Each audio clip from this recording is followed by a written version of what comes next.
If you're listening to this right now, I want you to pause and realize something. This is not an accident.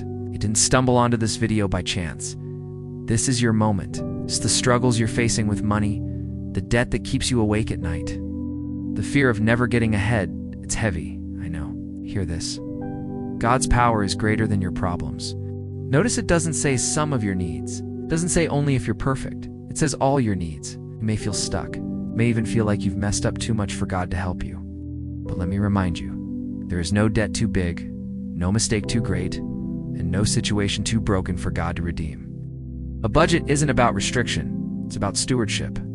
You can pray for a financial breakthrough, but God is also asking, what will you do with what I've already placed in your hands?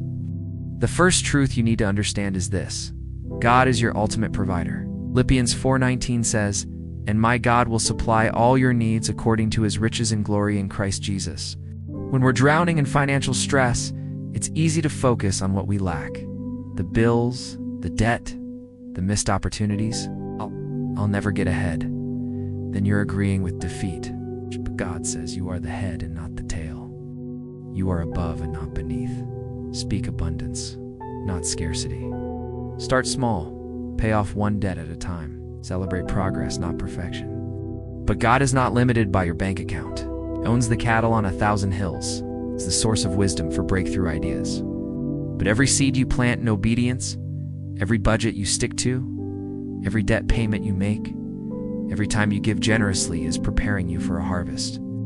He's the God of open doors, divine connections, and supernatural favor. Keep going even when you don't see immediate results. Your financial breakthrough is closer than you think. But there's a catch.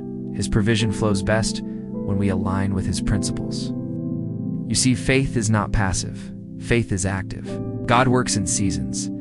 Here are some steps you can take today. The same God who parted the Red Sea can part the sea of debt in your life. The same God who fed 5,000 people with a few loaves and fish can multiply your resources. Budget with intention. Proverbs 21:5 says, "The plans of the diligent lead surely to abundance." Write down your income and expenses. Track where your money is going. And see if I will not open the windows of heaven and pour out for you a blessing until it overflows. Giving is an act of trust. It invites God's supernatural provision into your natural situation.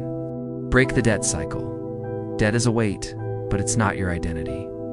Pray, plan, and act. And Dan T, forget to subscribe for daily faith and financial motivation, because your journey to freedom starts now. Trust him to guide your steps. Tithe and give. This one feels counterintuitive when you're in lack. But Malachi 3:10 says, "Bring the whole tithe into the storehouse." The biggest shift happens not in your wallet, but in your mindset. Romans 12:2 says, "Do not be conformed to this world, but be transformed by the renewing of your mind."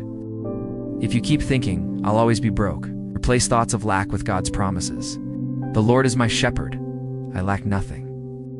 The blessing of the Lord brings wealth without painful toil for it. Start declaring these over your life daily. Understand this: financial breakthrough doesn't always happen overnight. Ecclesiastes 3:1 says, "There is a time for everything, and a season for every activity under the heavens." You might be in a planting season right now. It feels hard, feels slow. Don't despise small beginnings. Zechariah 4:10 says, "Do not despise these small beginnings, for the Lord rejoices to see the work begin." God honors persistence. So listen to me carefully. God is not finished with you yet, but you have to move.